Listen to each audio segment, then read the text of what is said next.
Hello, Squad Fam. I hope you're all doing well today. Welcome to another Sinister Sunday. And today we're going to a very old, very spooky place in California. So let's go.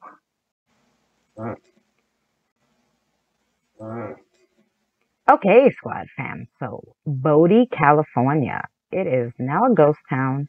It was a genuine, good old mining town up in the Sierra Nevada mountain range in Mono County, California. When mining began to decline along with the western slopes of the Sierra Nevada, prospectors began to cross the eastern slope to look for their fortunes. One such man named William, aka Waterman S. Bodie, discovered gold near a place that was called Bodie Bluff in 1859. Alas, the poor man died in a snowstorm that very winter and never saw the new town that would be named after him. So already we might have one ghost there named William. Though one legend attributes the change of the spelling, because his name Bodie was spelled differently, to an illiterate sign painter, the citizens deliberately changed the spelling in order to ensure the correct pronunciation. Okay. In 1861, the Bunker Hill Mine was established, as well as a mill. Though the camp was called home to only about 20 miners, Bodie grew slowly and remained an insignificant mining camp for 17 years. The Bunker Hill Mine and Mill on the west slope of Bodie Bluff changed hands several times during the years before being sold to four partners in 1877. The name was changed to the Standard Mining Company, and within months the partners discovered a significant vein of rich gold ore. Profits rose dramatically, and by the end of 1878, Bodie's population had soared to some 5,000. That's a big change. Okay, the Standard Mine would yield nearly $50 million in gold over the next 25 years. And that's like a super big amount of money for that. So I wonder why there's all ghosts there. Let's find out. Here's where it might get a little sinister. During the winter of 1878 to 1879, Bodie's citizens saw many hardships. Particularly savage, the winter claimed hundreds of lives from exposure to disease, falling timber in the mines, and the explosion of the power magazine took additional lives. Wow. So a lot of people died in 1 year. Miners, gamblers, and businessmen continued to flood the area until 1879. Bodie boasted a population of 10,000 and 2,000 buildings. Before long, the town supported some 30 gold mines, 65 saloons, numerous gambling halls, brothels, and opium dens, as well as a number of legitimate businesses. So all the saloons and everything were not legitimate. Even back then. Nope.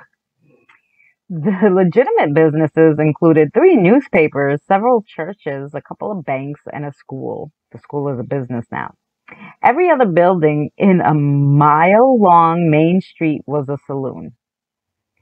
3 breweries worked day and night, while whiskey was brought into town in 100-gallon barrels. Whoa, that's a lot of alcoholics. Like many blooming mining camps, Bodie soon earned a reputation for violence and lawlessness. Killings were sometimes daily events, and robberies, stage holdups, and street fights were common occurrences in the camp. So, yeah, not a nice place to live. In its days, Bodie was more widely known for its lawlessness than its riches. Given Bodie's reputation, it is perhaps not surprising that one little girl whose family was moving to the mining town reportedly prayed, "Goodbye, God, we are going to Bodie." That's so sad. Bodie needed milled wood for construction, mine shaft beams, and heating. However, there were few trees in the area. Soon several businessmen formed the Bodie and Broughton Railroad in 1881 for the sole purpose of transporting lumber.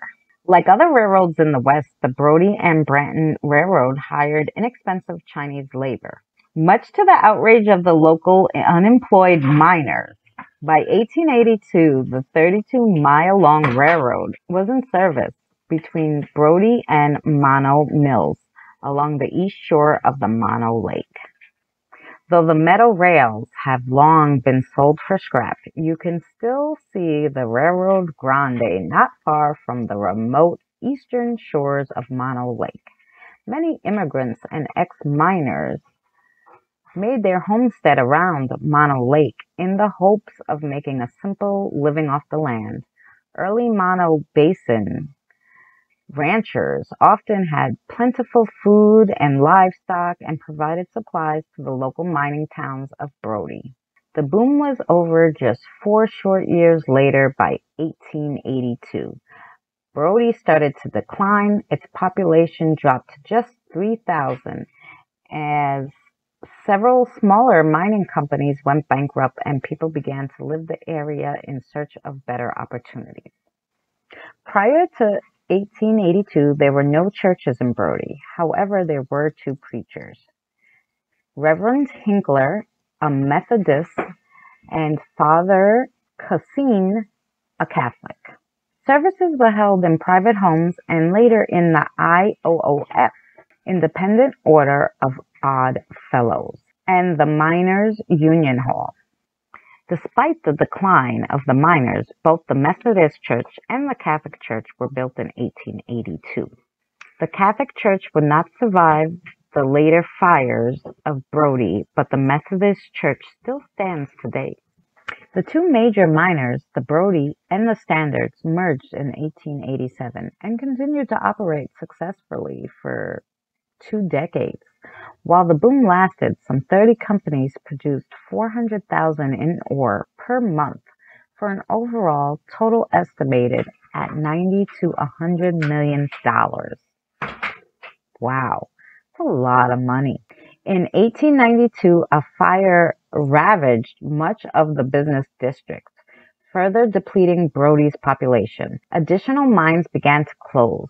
However, the very next year, Bodie became one of the first mining camps to use electricity. Another fire destroyed the mill in 1898, but it was rebuilt the following year. By 1915, most of the miners were controlled by James Stewart King, who arrived in Bodie when he was just 25 years of age. Soon after his arrival, he entered the lumber business, transporting timber on barges across Mono Lake.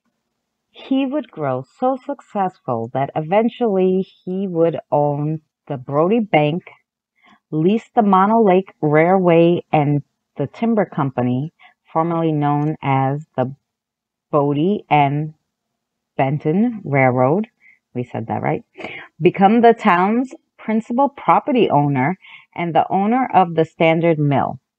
However, the Standard Mill was closed around 1916, and just a year later, the Bodie and Benton Railroad was abandoned. In 1932, another devastating fire caused by a 2.5-year-old boy playing with matches destroyed 95% of Bodie's buildings. Wow, you needed not to put them so close together. What's wrong with you people? Okay, so I wonder how many people died altogether in this ghost town. Hopefully they'll tell us. Though Bodie was already dying, further decline resulted from probation and the Great Depression. While some mining continued, there were no new strikes and companies only continued to make minor profits. However, a few people did continue to live in Bodie until after World War II, when the last producing mine, the Lucky Boy, was shut down.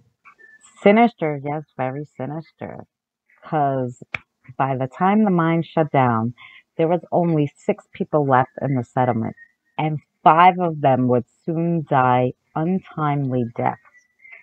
What the heck was going on? Like, that's almost cursed, it sounds like. First, one of the men shot his wife, and after she died, 3 men killed the murdering husband. According to the legend, the ghost of the murdered man would visit the 3 men, shaking his fist at them. Soon, all 3 men died of strange diseases. Ooh, crazy. By the end of 1940s, Bodie was a ghost town and was visited only by tourists interested in history. In 1962, after years of neglect, Bodie became a historical park, and 2 years later, the ghost town of Bodie was dedicated as a California historical site. It has also been designated as a national historical site. So here's the legends. Here's where we get to the good stuff, right, guys? Legends about Bodie, okay, including the Bodie curse. Oh my God, I knew there was a curse. I knew it. I just knew it. Come on. All those fires and everything.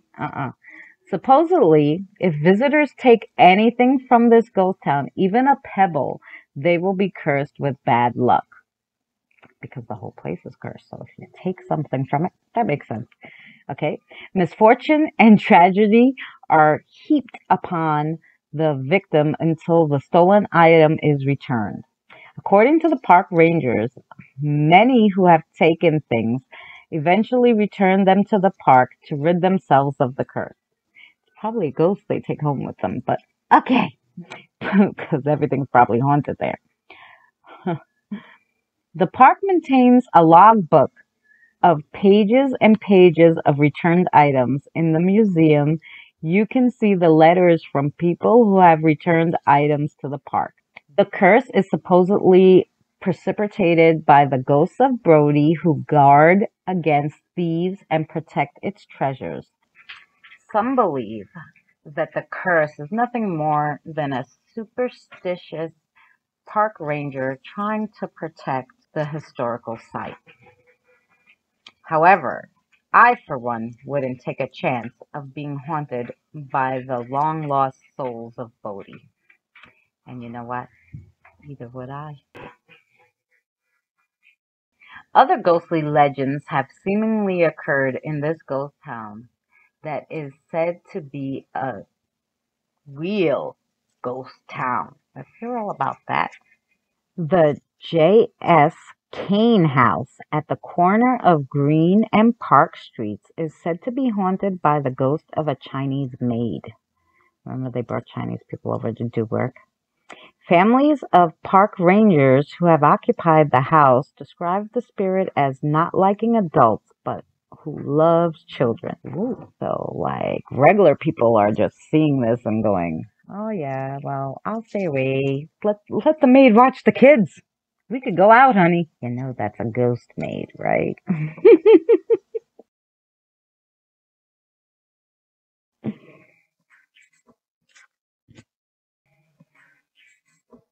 Adults sleeping in the house have said that they will be awoken at night by heavy-set Chinese women sitting on them. Feeling suffocated, one woman fought so hard that she ended up on the floor. Others have reported seeing the bedroom door opening and closing on its own. So it's a heavy-set Chinese woman who likes to sit on people. I don't think I would like that kind of ghost, actually. Nope, not at all. Oh, yeah. The Gregory House is also said to be haunted by the ghost of an old woman. Guests and staff have reported seeing her sitting in a rocking chair knitting in Afghanistan. I wonder, like, do they try to talk to the ghosts? Like, is this residual stuff going on? Because that sounds something residual to me. But At other times, the rocking chair has been seen rocking on its own. The Manducci house is called home to several friendly ghosts. One is thought to be Miss Manducci. I hope I'm saying your name right, ma'am. Who loved to cook her Italian food. Rangers report today that they often smell the delicious aroma of her cooking when they enter the house. Others have reported party-like sounds coming from the next room and children's laughter. They got a whole bunch of parties going on. I wonder if there's, like limestone there and stuff. We'd have to look up. Well, it was mining, so there has to be all sorts of weird stuff. Yeah, might be all residual. I would like to go to this place. Yes, I would. There's a lot of haunted things that go on in this town, right? So at the Dichambu house, visitors have seen a woman peering from the upstairs window. And at the Bodie cemetery, the angel of Bodie, a 3-year-old child that was said to have been accidentally killed when she was hit in the head with a miner's pick. Her grave is mounted with a white marble angel on it. And on one occasion, a man visiting the cemetery with his little girl noticed that she was giggling and seemingly playing with an unseen entity. Today, Bodie is one of the largest and best preserved ghost towns in the West. Its over 200 buildings are maintained in a state of what is termed arrested decay. Many original items are displayed in these old buildings. When people moved out after the fire of 1932, they packed what they could, get in their wagons and trucks, and the rest was just left behind. Only about 10% of the original buildings still stand. However, what is left looks much the same as it did over 50 years ago when the residents left. Do you guys want to hear some stories? These are letters that they got from people who believe they're cursed after taking something. So here's one. My name is Valerie. I'm located in Long Beach, California, and I visited Bodie in the summer of 2001. The town was the most memorable landscapes I have ever laid my eyes upon. Near the Standard Mill, there was a really old shack, and it had a washer and these feminine items surrounding it. When I went to peer through the window, I banged my head on a nail. So at the time, I thought, how nice would it be to have a souvenir? I put the nail in my pocket and went on with the tour. Then I looked at your website and noticed your legend section. And well, I believe I'm cursed. The problem is, I really wouldn't mind going the distance to place the nail back. I remember feeling bad about taking it more than a few times, but that was over 5 years ago. And though all my moving around and college transfers, I simply lost the nail. So, I was just wondering, what do you think I should do? And this is from Valerie, May 2006. We think maybe Valerie should contact the park ranger with an apology in order to relieve herself of the curse. What do you think? Poor Valerie lost the nail. Hello. Definitely don't lose anything you take from there, okay?